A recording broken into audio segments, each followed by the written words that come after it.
Hello and welcome back to another Chinese food adventure. I am in the beautiful Suzhou. It's a place that's known for the kind of scenery behind me here. Canals, beautiful gardens. But today I'm going to be seeing a side of the city that isn't as widely talked about, which is its beautiful food. Because yes, there is so much amazing, beautiful food here in Suzhou, but I haven't really spent much time in Suzhou in my life, so of course I needed a food guide. So that's where Andy comes in. Hi. Hello, Andy. So this is Andy. He's actually one of my favorite Instagrammers.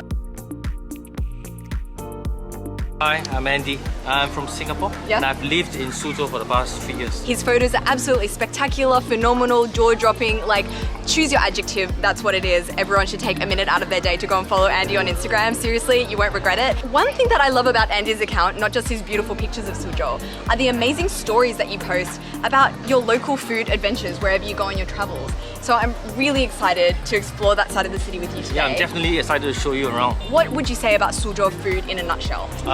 It's very subtle. They value freshness a lot. So they tend to have very seasonal ingredients. Yep. And once they're out of season, people don't eat certain things. We're gonna go to heaps and heaps of places today. We have so many places we want to see. This actually might end up being a 2-video kind of thing. So yeah, let's go off to our first stop for today. Yeah, keen to eat. So this is our first stop for today. It's called Xixxx and it's been absolutely blowing up on Chinese social media recently. The boss here actually mixes every bowl of noodles himself and it looks so interactive and fun, and I simply had to come and check it out for myself. Hi. That's the boss there. I can recognize his haircut. And after watching so many videos of this boss mixing noodles, I felt so starstruck when I saw him in the restaurant. At that moment, I knew this was going to be a very memorable experience. 你是老板？对的，我在社交媒体看到你。And seeing this mixing process with my own eyes was truly magical. I love the passion. I'm so into this. So what the Laoban is mixing here, the dish for which the restaurant is famous, is called mian, which translates to 3 shrimp noodles.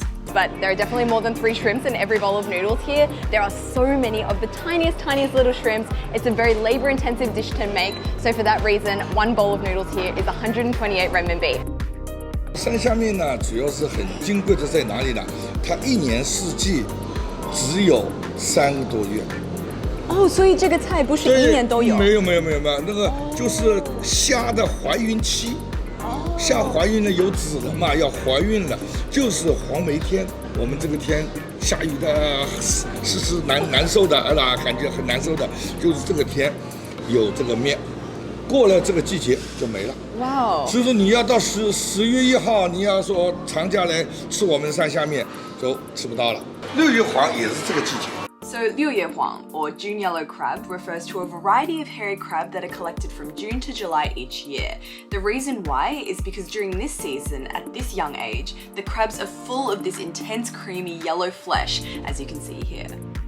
我倒建议也可以说，你点一个山虾面，我们6月黄吃了山虾面，再吃一点之后，跟你分享，你尝尝看我们苏州的6月黄是什么味道。好的，谢谢。8 a.m. It's already pretty full, this restaurant here. Like the Laoban, he just explained to us that the queue normally extend all the way to the outside, near lunchtime. 每天有大概几个人来这里？星期六、星期天呢，在800到1000。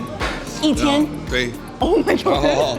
然后平时呢，中在500到600之间。哦，我的妈呀 ！That's a lot of mixing. This guy must have biceps of steel. So what is it about this dish that's special? Oh, it's just very labor intensive. It's full of like tedious tasks just to get the shrimps ready for the meal. Just imagine, the number of shrimps in one of these bowls. Yeah. There must be at least like 60, 70 shrimps. Yeah. And every one of them has to be hand-peeled. And not only the shrimp, you also have to separate the roe and the eggs, right? Yes. So fun fact, this dish is called mian because there are 3 parts of the shrimp that go into making this dish. The shrimp meat, the shrimp roe, the red stuff you can see there, and the eggs of the shrimp. You can see the black eggs dotted throughout this dish. So you can just imagine how much work goes into preparing this dish. Well, no need to imagine. I actually decided to go back the next day to see this shrimp preparation with my own eyes. So we've come back the next day just to see the ladies peeling the prawns. And this lady has been peeling already for maybe like 5 to 10 minutes and not even enough prawns to make 1 bowl of noodles. It's a very laborious process. Oh, wow. So they've got 3 tables going here, 1, 2, 3. They start around 2:30 p.m. every day and they just peel a heckload of prawns. But it's not just peeling. There are so many steps that go into preparing these shrimps. 第一步呢，你虾拿来了以后，先要把那个籽第一遍要洗一下，第一遍洗一下，洗完以后开始就像你们看到的放桌上，开始剥，先把头拿下来，再把里边的肉挤出来，叫虾仁拿出来，然后全部好了，再把虾头拿进去，煮，煮熟了以后，虾头再拿出来，再剥开。It's during this step that the shrimp roe is removed from the head. 剥完以后，虾脑上面带的肉都要洗干净，然后虾子要漂洗，漂洗要好几遍，漂好了以后，沥干水以后开始炒。所以说到最后，你们那天来到最后一道工序，就是我拌给你们吃。是最后一道工序，第15道工序。I really feel like any dish is more enjoyable and impressive when you know the work and passion that goes into it beforehand.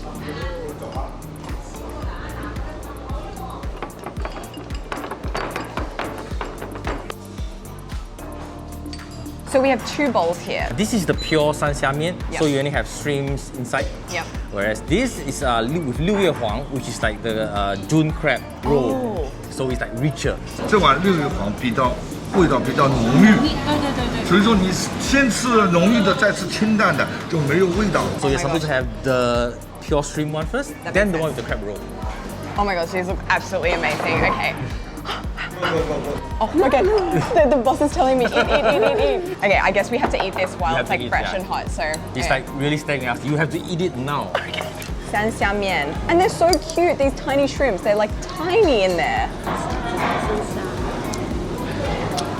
They're so juicy. They're like little packets of juiciness. Freshness that just pops in the mouth. Oh my gosh, so good. And these noodles. Salty.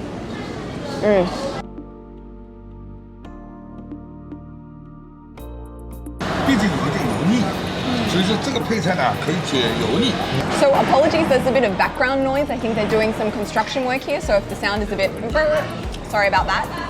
So we also have some, what would we call this? Like little palate cleansers. So you can kind of have this in between mouthfuls of noodles. So how would I eat this? Just like grab one and just put it in, or eat it with the noodles? Whenever you feel like the noodles are overpowering, you want to cleanse your palate, you have one of these. Okay, so does it matter which one I go for? Doesn't or just matter. like whatever? Doesn't matter. I get all of These these. are daikon, pickled daikon. Oh yeah. Oh yeah, it does cleanse the palate. Because those noodles are pretty salty in flavor. So it's good to like wash that down with some... It's funny, like every now and again there'll be like this banging on a table, and it's like the wait staff or the boss who's like manually mixing the noodles for every customer. I love it so much. Yeah, no, I really like that. A mouthful of noodles, a bit of radish. Really good. So this is the sanxiamian, but with crab added, right? Amazing. Okay, so I'm gonna like mix this up a bit. Oh, look how juicy these look. These ones look a bit more, the sauce looks a bit thicker on this. That's amazing. Amazing. Still has that amazing vibe from the first bowl because it's essentially the same dish with crab added, but yeah, it's different and amazing. I almost like it better, maybe. Yeah. We were only intending to have like 三虾面, and he said, oh, you must have this 六月黄 too. Yeah. Well, if the boss recommends it, I will always go for it. So yeah, this is amazing. There's a certain savouriness to it, that freshness. There's like, you don't find it, in all kinds of noodles in like Suzhou. Yeah, so you can only get this like in summer. And shrimps are really fat and juicy, and it's just, I can't describe it. I'd say if you're in the area in summer, definitely make sure you go out of your way to get yourself some sanxiamian. So that's it for today's video. Stay tuned for next week as I continue my explorations of the beautiful Suzhou with Andy.